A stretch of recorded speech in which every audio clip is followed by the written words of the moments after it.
சிந்தையில் கொண்டிருக்க செய்த வினை நீங்கிவிடும்.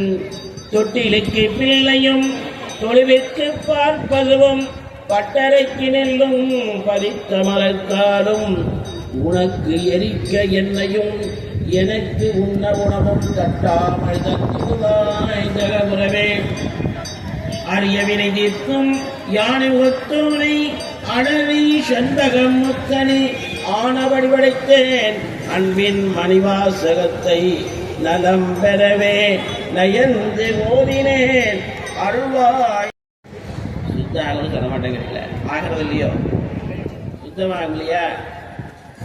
நம்மளால முடியல அப்படின்னா அந்த காலத்துல போய் ஒரு கோயிலுக்கு ஒரு தீபம் வச்சுட்டோம் விளக்கு வச்சுட்டோம்னு சொல்லுவாங்க இல்லையா? அந்த விளக்குன்னா விளக்கு வைத்தால் நம்ம துன்பங்கள் விலகும். விளக்கு என் துயரத்தை விளக்கு, துன்பத்தை விளக்கு, அகங்காரத்தை விளக்கு அப்படின்னு விளக்கு. அந்த விளக்கு வச்சோன்னா என்ன பண்றோம்? எண்ணெய் ஊத்துறோமா? ஆளுக்கு தெரியலையா? எண்ணெய் ஊத்துறோமா? அடுத்தது என்ன பண்றீங்க? திரி போடுறீங்க. அப்புறம் என்ன பண்றீங்க? யாருமே 3 நாளா சாப்பிடலையா? தீ வைக்கிறோமா? அது 3ஐயும் சேர்த்துங்க. எண்ணெய், திரி, தீ. எண்ணெய், திருத்தி, விளக்கு. எண்ணெய், திரி போடுறோம், தீ வைக்கிறோம். எண்ணெய், திரி, தீ. எண்ணெய், திருத்தி, விளக்கு அப்படின்னு ஜனாதனத்தில் அந்த காலத்திலேயே வச்சிருக்காங்க. அதனாலதான் தீய வழிபட்டார்கள். சக்கிமுக கல்லுனால தீபம் வழிபட்டார்கள். அதுக்கு பிற்பாடு சூரிய பகவானை வழிபட்டார்கள். அதுக்கு பிற்பாடு தொன்று பழங்காலத்திலிருந்து இந்த புத்துலக தீப பூஜையானது நடைபெற்று வருகின்றது. அதனால இந்த பூஜையை நாம கிட்டத்தட்ட ஒரு 30 ஆண்டு காலமாக இந்த பூஜையை பண்ணிட்டு நினைக்கிறேன்.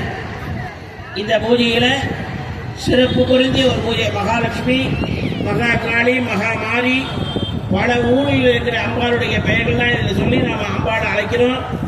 இந்த பூஜையை நிறைவடைஞ்ச உடனே எல்லாரும் வீட்டுக்கு கொண்டு போகும்போது சுவாமி மலையேறும்.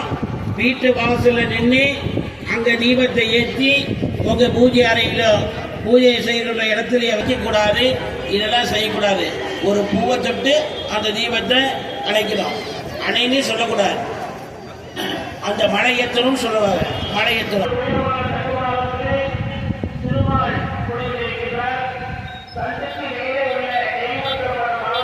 மகாலட்சுமிக்கு நெய் தீபம் போடலாம்.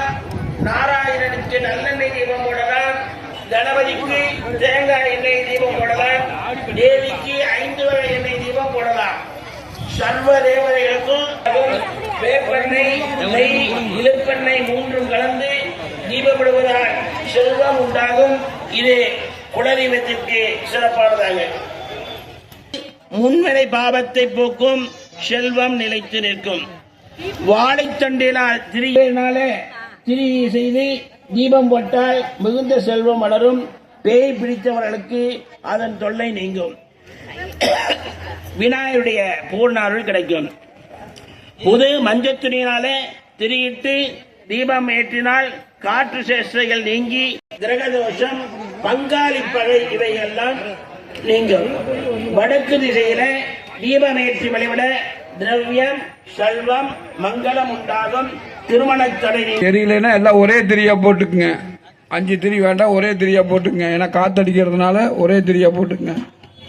கல்பூரம் வச்சுக்கோங்க. கல்பூரம் நிறைய வச்சுக்கிட்டீங்கன்னா பிடிச்சிக்கும்.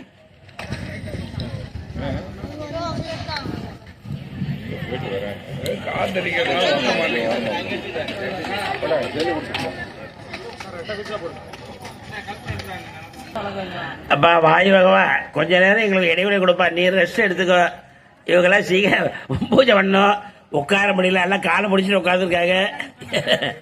எனக்கு அதுதான் நான் பிடிக்காம உட்காந்து எனக்கு பிடிச்சிட்டு உட்காந்துருக்கீங்க.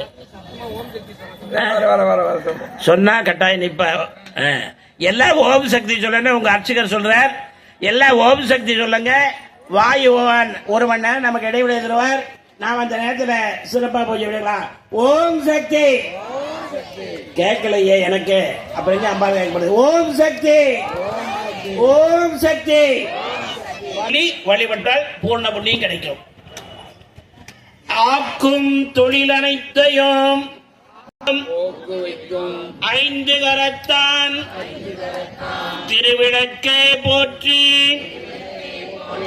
மூஷிக வாகனம் கொண்ட